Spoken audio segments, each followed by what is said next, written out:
Hi, this is Lara at Elliott Wave Stock Market with your twice weekly Apple analysis. This analysis is done after New York close Monday the 15th of July. I'm recording this video now, Tuesday the 16th, New York time, 1:15 in the morning, New York time. At the daily chart level, my wave count for Apple remains the same. I'm still seeing a big cycle degree wave A to the downside. Within cycle wave A, primary 1 ends just off to the left of the chart, primary 2 is over here, and I'm seeing Apple in a primary degree third wave to the downside. So far we have intermediate wave 1, a nice complete 5-wave impulse, intermediate wave 2, a running flat correction, just ever so slightly truncated, intermediate wave 3 within primary 3 begins here, and within it we have minor 1 and 2 complete, and now within minor wave 3, minute 1 and now minute 2 probably complete. If this wave count is correct, we may be about to see some extremely strong downwards momentum from Apple as a third wave of a third wave of a third wave of a third wave begins. At 272, primary wave 3 in its entirety would reach 1.618, the length of primary wave 1. If minute wave 2 moves any higher, it may not move beyond the start of 1 above 457.10.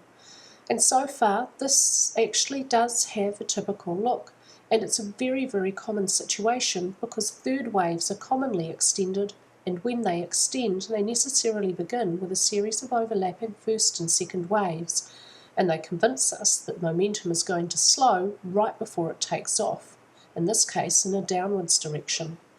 Let's have a look at the hourly chart for Apple, where the low for minute 1 down here is this point down here.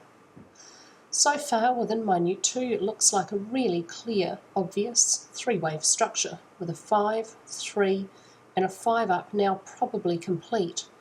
There's a nice Fibonacci ratio between A and C. C is close to 0.618, the length of A, and there are a couple of nice ratios within wave C.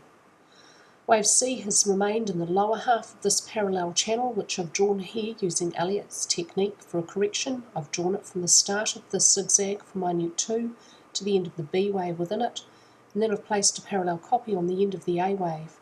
I want to see this trend channel very clearly and obviously breached with at least one full hourly candlestick, and I'm not going to count that, that's just not convincing. A proper, full hourly candlestick fully below this channel and not touching this lower trend line, which we may get when markets open tomorrow. When we have that channel breach, we can take that as an indication that the upwards movement for minute wave 2 should be over, and the next move down, a third wave of a third of a third, etc., should have begun. Sometimes first waves, so we'll be looking at the start of a first wave down here, sometimes they start with some really strong downwards movements, so look out for that possibility.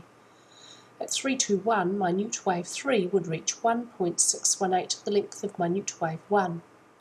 At this stage, without a convincing clear trend channel breach, I'm going to leave the invalidation point on the hourly chart at the same place as on the daily chart at 457.10. When we have a really clear trend channel breach, the invalidation point may be moved up here to the end of minute wave 2 at 431.46. My target for the last analysis was for minute wave 2 to move a bit higher and to end about 431. So if we do see a trend change here, that would have been a pretty good target calculation. I'm expecting overall some pretty strong downwards movement for Apple, and according to the wave count, it should be imminent and it should gather momentum over the next few weeks. That's all for me today with your Apple analysis, and I hope that everybody had a fantastic weekend.